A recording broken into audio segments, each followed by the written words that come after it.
Monsieur Viel, quoi qu'il arrive, à 9 heures pile, vous commencez. C'est ainsi que mon client et moi, nous nous étions mis d'accord sur un plan machiavélique. Scène de ménage ou scène de crime, histoire d'amour ou déchirure, les relations managériales ne sont pas toujours un long fleuve tranquille. Vous êtes un dirigeant aguerri ou en devenir? Dans ce podcast, à chaque épisode, je vous raconte une histoire que j'ai vécue ou dont j'ai été témoin. Ou bien ce sera avec un de mes invités. Et de toute bonne histoire, il y a un enseignement à tirer. Bonjour, je suis Thibaut Viel et ça fait plus de 25 ans que j'accompagne les entreprises sur leurs projets et leur management. En tant qu'entrepreneur, j'ai créé une entreprise qui comportait plus de 50 salariés quand je l'ai vendue. Aujourd'hui, je vais vous raconter comment, avec ce client, nous avons guéri son organisation du mal terrible qui le rongeait, la réunionnite aiguë. Et pour ce faire, nous avons procédé en 3 étapes. Voilà comment ça s'est passé. Avec mon entreprise, nous avions été mandatés par ce client pour améliorer la chaîne logistique interne et externe sur sa ligne de production. Ce qui allait des expéditions, les achats de transport, les achats de production, les achats de frais généraux et toute l'optimisation, façon un peu lean management, mais pas que, de sa chaîne de production. Bon.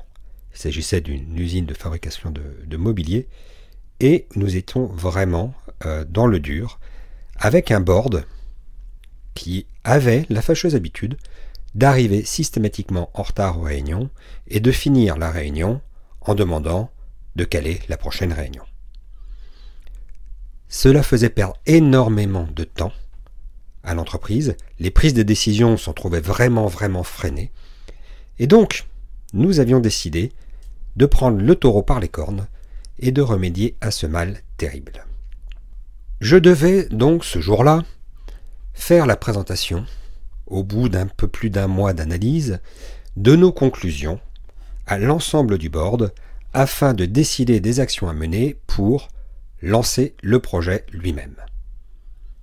Mon client, qui avait bien vu les difficultés que nous avions rencontrées à réunir tout le monde, à avoir des prises de décision sur les premières actions pour les gains rapides, etc., m'avait dit « Écoutez Thibaut, on ne peut pas continuer comme ça.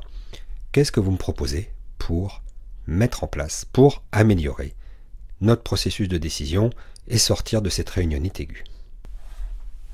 La première étape a consisté à mettre en place une règle très simple. Je devais commencer à 9 heures, quoi qu'il arrive, quel que soit le nombre de participants présents à cette réunion. Et dans les faits, ça a été assez drôle pour moi, vu que je me suis pointé en salle de réunion une bonne vingtaine de minutes à l'avance, que j'ai vérifié que la connexion entre mon ordinateur et le projecteur fonctionnait, que mes slides étaient OK. À 9h moins 5, je n'avais plus qu'à appuyer sur le bouton pour lancer la présentation. À 9h, personne n'était encore dans la salle. À 9h02, le président, le client, est rentré dans la salle et m'a dit « Mais comment ça, monsieur Viel, vous n'avez pas commencé ?» Alors que j'étais tout seul. J'ai donc commencé ma présentation. Et au bout de 5 minutes, une deuxième personne est arrivée, puis au bout de 3 minutes peut-être, une troisième personne, et finalement l'intégralité des participants à la réunion ne sont arrivés que vers 9h20. Nous avions atteint le quorum à 9h20 seulement. Donc les derniers arrivés avaient perdu 20 minutes de la réunion. C'était donc la pratique habituelle. Et puis, ils avaient tous une bonne raison. Outre le fait qu'on était lundi à 9h du matin, certains avaient déjà eu une réunion à 8h30 avec les équipes techniques, ou avec les RH, ou avec les achats pour un problème de fournisseur urgent. Ou. Tous nous disaient qu'ils avaient une réunion avant, qu'elle avait duré un petit peu, etc. Donc ils avaient tous une bonne raison d'arriver en retard à cette réunion. On peut comprendre, quelque part, c'est pas facile toujours de résister à ce mal du siècle. Les entreprises ont tendance à procéder par réunion, à s'imaginer qu'il faut toujours être 3, 4, 5, 10, 20 pour pouvoir décider des choses. Et en gros, à faire, j'ai un sujet, je fais une réunion pour le traiter. C'est le mal du siècle. Le problème, c'est qu'en fonctionnant comme ça, quand est-ce qu'on bosse les sujets véritablement? parce que tout le temps qu'on passe en réunion, on ne fait pas autre chose. Donc au final, l'intégralité des participants était réunie à 9h20, et à 9h30-35, moi j'avais fini ma présentation, puisqu'on avait prévu en gros 50 minutes, maximum 1 heure de réunion, avec 30-35 minutes de présentation, et le reste pour les questions. Mais comment poser des questions quand on a loupé la moitié de la présentation? C'est là que la deuxième partie a été aussi assez rigolote, puisque lorsque je me suis tourné vers l'assistance pour leur poser la question, avez-vous des questions? La première question qui m'a été posée, mon client, le président, elle a arrêté tout de suite, a dit, écoute, Robert, tu serais arrivé à l'heure, tu aurais la réponse à ta question. Question suivante. Grand blanc dans la salle. Une deuxième question, se tente. Même chose. Tu serais arrivé à l'heure, tu aurais la réponse à ta question. Pom, pom, pom. Ils ont quasiment tous été retoqués. Toutes les questions qu'ils posaient étaient dues au fait qu'ils n'avaient pas suivi la présentation au bout du compte. Ce qui s'est passé ensuite, c'est qu'il y a eu une explication de texte du dirigeant. Dire, le sujet est important. Il n'est pas normal que sur un sujet comme celui-là, vous n'ayez pas la politesse et le respect, pour moi, pour votre interlocuteur, d'être à l'heure et d'écouter ce qui va se dire et qui vous concerne tous. Et donc il a dit, dans la mesure où vous n'avez pas écouté cette présentation, soit parce que vous étiez en retard, soit parce que vous étiez trop occupé à suivre autre chose pendant ce temps-là, c'est moi qui vais prendre les décisions. Et il a pris toutes les décisions liées à ce projet d'optimisation de la chaîne de production. Les autres n'ont rien eu à dire. Cet événement a été pour eux un électrochoc. Je peux vous dire que prochaine réunion que nous avons montée pour que les choses avancent, les réunions d'arbitrage, les réunions d'interface sur la manière de mener ce projet, les réunions de suivi d'avancement, tout le monde était là à l'heure. Ils savaient que sur ce type de projet, s'ils n'étaient pas à la réunion, ils n'auraient pas le droit au chapitre. Que s'ils arrivaient en retard, on ne leur permettrait pas de poser des questions. Donc les gens étaient à l'heure. C'était le premier électrochoc. Le deuxième électrochoc, et la deuxième étape, ça a été de appliquer une règle qui est pour moi une règle d'or sur tout projet et dans toute organisation. C'est que les réunions, c'est le moins possible, le moins longtemps possible et avec le moins de monde possible. De toute façon, une réunion n'est pas efficace quand elle dépasse 1 heure. C'est prouvé. Notre temps d'attention dépasse rarement 20 minutes, une demi-heure. Alors quand on arrive à 1 heure, il y a beau avoir eu des échanges, il y a beau avoir une interaction qui a un petit peu ranimé nos neurones et qui fait qu'on s'est un petit peu plus rendu disponible pour écouter, pour réfléchir, etc. Au bout d'1 heure, généralement, la réunion, elle est pliée. On n'a plus l'attention des gens, ils sont déjà en train de penser à ce qu'ils vont manger ou à la prochaine réunion qu'ils ont derrière ou au temps qui passe et ce qu'ils ont à faire. Voilà, ils ont besoin de s'aérer l'esprit, ils ont besoin de boire, ils ont besoin de bouger. Donc, c'est pas la peine de faire des réunions plus longues qu'1 heure. C'est pas non plus la peine de convoquer le banc, l'arrière-banc, pour discuter d'un sujet qui, au bout du compte, impactera 2 personnes. Même si ça en impacte 15, il y en a peut-être 2 qui sont décisionnaires sur le sujet. Donc, à un moment donné, il faut faire le tri et faire le choix des personnes qui sont supposées travailler sur un sujet. Si le sujet peut être réglé en one-to-one entre 2 personnes, laissons-les régler en one-to-one. Il n'y a pas besoin d'avoir 20 personnes autour de la table. J'ai souvenir dans un autre projet d'un comité de pilotage qu'on m'avait demandé d'observer. On m'avait demandé d'assister à ce comité de pilotage sur un projet qui avait quelques difficultés et on pensait que les mécanismes de décision n'étaient pas forcément très bien maîtrisés sur ce projet. Et dans les faits, j'avais observé un comité de pilotage qui durait 4 heures. Ça commençait à 9 heures, ça finissait à 13 heures, voire plus.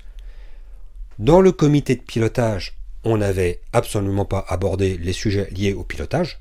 Ah non, on n'avait pas abordé les sujets liés au budget, au planning, au risque, aux décisions qui étaient à prendre, aux points de blocage pour lesquels il y avait besoin de prendre aussi des décisions pour mettre en place des moyens supplémentaires ou solliciter des choses. Non, ça n'avait pas été du tout abordé pendant les 4 heures.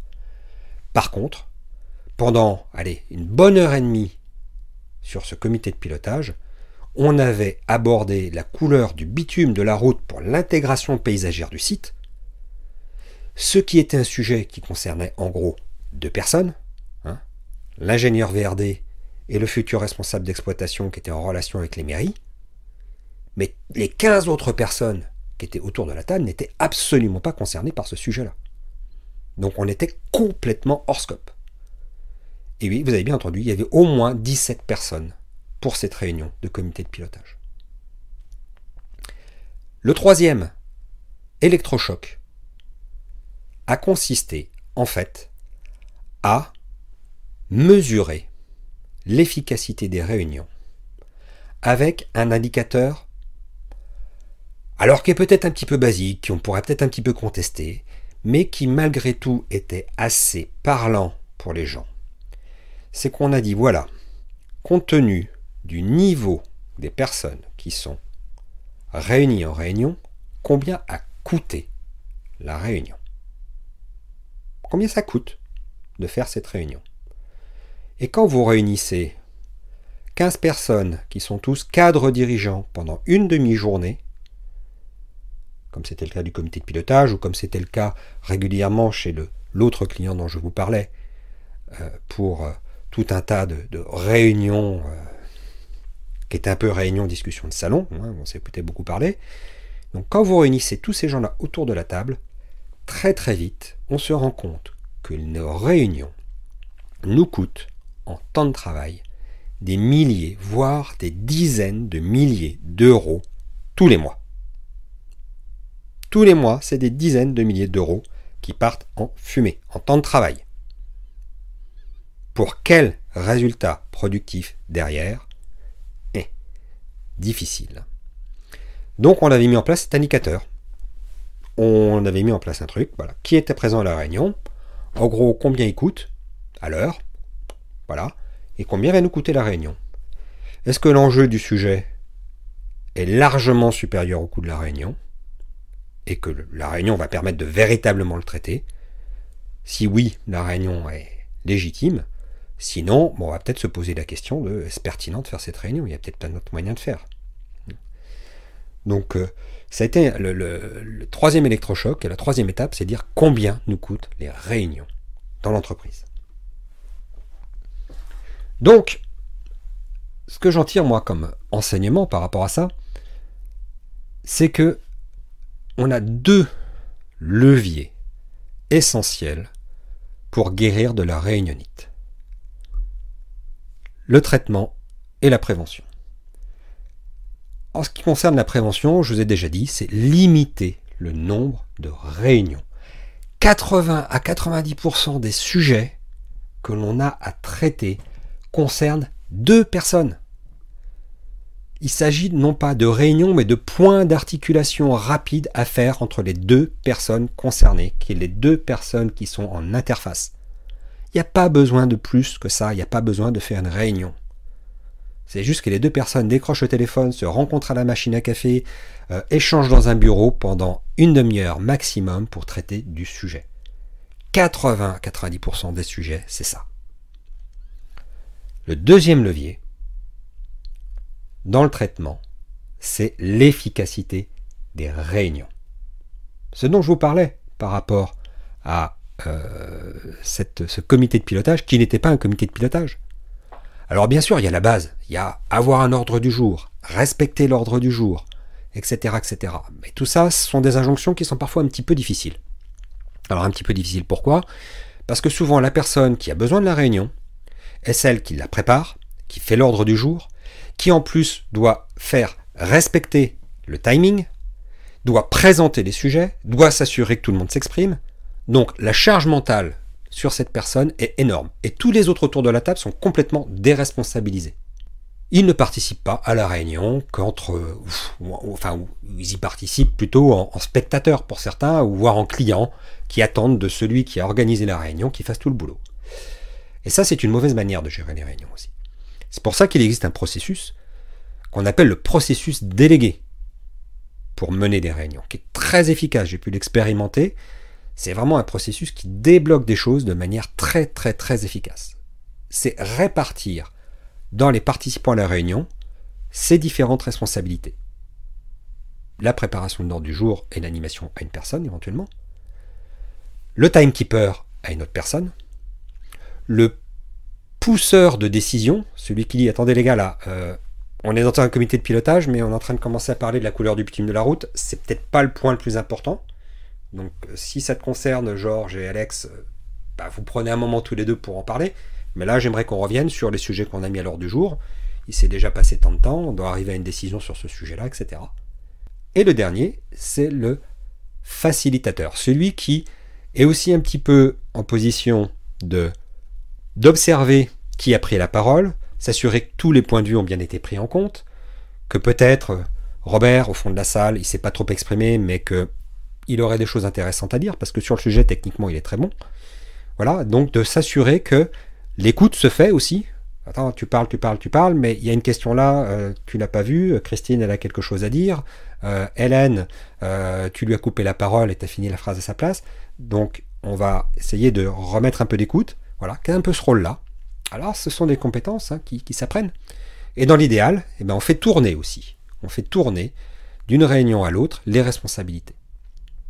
Ça, ce sont des manières d'animer les réunions qui fonctionnent très très bien. J'ai pris aussi une dernière habitude par rapport à ça, c'est que j'ai décidé, avec des clients, de distinguer ce que j'appelle les réunions de présentation des réunions de prise de décision.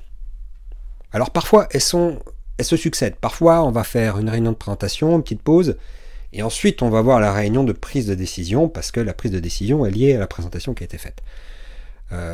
Qu'il est difficile de prendre des décisions si on n'a pas eu cette étape de présentation. Mais afin de ne pas mélanger et parasiter le discours avec des échanges autour de la prise de décision, on séquence ça en deux temps. Une part de présentation, où il y aura un temps de questions, mais des temps de questions qui ne seront que pour des questions de reformulation ou de clarification par rapport à la présentation qui a été faite. Et ensuite, on a cette réunion de prise de décision où on a identifié sur quoi on doit décider, quelles sont les questions qui se posent et qui nécessitent une décision, et qu'on a ensuite cette réunion d'échange autour et focus sur la prise de décision. Et ça aussi, ça améliore grandement l'efficacité des réunions. De votre côté, qu'est-ce que vous pensez pouvoir mettre en place tout de suite, pas forcément en réfléchissant beaucoup, pour vous désintoxiquer des réunions? Quelle serait la première action que vous pouvez mettre en place? Éventuellement parmi celles que j'ai listées, mais vous pouvez avoir aussi d'autres idées sur le sujet. Pensez-vous que les suggestions que j'ai faites dans ce podcast puissent s'appliquer à votre organisation? Avez-vous déjà vécu des situations comme celle-là? Je pense que oui, parce que c'est vraiment un mal qui est très très répandu, cette réunionnite aiguë. Nous avons vu dans le dernier podcast le rôle du manager sur le fait de donner un environnement qui permette à ses collaborateurs de se développer, de gagner en autonomie, d'avoir une autonomie individuelle collective, nous l'avons évoqué avec Catherine. Le sujet des réunions est assez lié aussi à cette problématique. Parfois les réunions, c'est un peu un moyen de passer le temps sans être trop efficace, et puis ça nous va bien. Parce qu'après tout, les décisions qui vont être prises n'engagent que ceux qui les prennent, et je serai un peu déresponsabilisé. C'est aussi parfois un endroit où, au bout du compte, on n'ose pas s'exprimer. Parce qu'on sait que de toute façon, ça va servir à rien. Ou alors qu'on va avoir 5 minutes pour porter notre sujet, au bout d'une réunion de 4 heures, tout le monde en aura assez. C'est aussi des situations que j'ai rencontrées chez certaines entreprises parmi mes clients. Des interlocuteurs de projet qui disaient, de toute façon, mon sujet, il arrive à la fin du comité de pilotage, tout le monde en a marre, tout le monde se dit quand est-ce qu'on va aller manger, donc ça ne sert même pas à quelque chose que je le présente. Ils en étaient arrivés là. Donc requalifier ces sujets et repositionner correctement les réunions est essentiel pour votre organisation et votre activité, y compris la motivation de vos équipes. Des équipes qui arrêteront peut-être de dire « Bon, au bout du compte, c'est encore une réunion, mais quand est-ce qu'on bosse ?» et qui sortiront au contraire des réunions motivées parce qu'il y aura eu une décision claire qui aura été prise, qu'il y aura eu des orientations qui auront été données Et surtout que cette réunion aura vraiment été un moment d'échange et de partage, où ils auront eu le sentiment d'être écoutés. Pas forcément qu'on aura pris leur avis ou que ça aura été la décision qu'ils auraient voulu prendre, mais qu'au moins les choses auront été débattues, qu'ils auront été écoutés et qu'ils auront pu porter leur avis à la connaissance de tout le monde. Et ça, c'est un des cadres de motivation qui est aussi essentiel dans l'entreprise. C'est pourquoi iHotel a développé tous ces programmes autour du développement des compétences des managers. Qu'il s'agisse de l'atelier Crée ton manager, qu'il s'agisse du programme Tandem autour des équipes, qu'il s'agisse de l'entreprise en mode projet et de la manière de mener le projet, qu'il s'agisse des relations clients-fournisseurs. Tous ces programmes, vous pouvez les découvrir sur le site www.ayotl.fr. Dans le prochain épisode, je recevrai Gwenaëlle Carfentan, qui nous parlera d'un travail qu'elle fait dans son entreprise autour des valeurs. À très bientôt sur vos projets.